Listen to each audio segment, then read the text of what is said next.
حروف الشعر جاءتنا وقد حملت የእውቀት ብርሃን ወደ ቤቱ የቁርአንን እውቀት ለመቅሰም ይፈልጋሉ ወይም ልጆ የቁርአንን ትምህርት ገና ከልጅነቱ እንዲጀምር ይሻሉ? እንግዲያውስ ፍላጎቱ እውን የሚሆንበት ጊዜ አሁን ነው። ሁሉድ ኢስላማዊ ማዕከል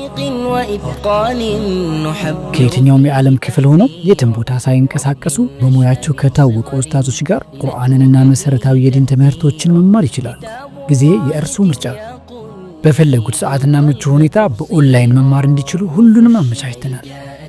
የሚሰጡ ትምህርቶች ቁርአን ለጀማሪዎች፣ ቁርአን ነፈር፣ ቁርአን ሒፍዝ፣ አረበኛ ቋንቋ እንዲሁም መሰረታዊ ኪታብ ትምህርቶች። ዛሬውኑ ይመዝገቡ። ለበለጠ መረጃ በ0976 40 0063 መደወል ይችላል። ሁሉድ ኢስላማዊ ማዕከል እምነትን በእውቀት يجد عونا وتيسيرا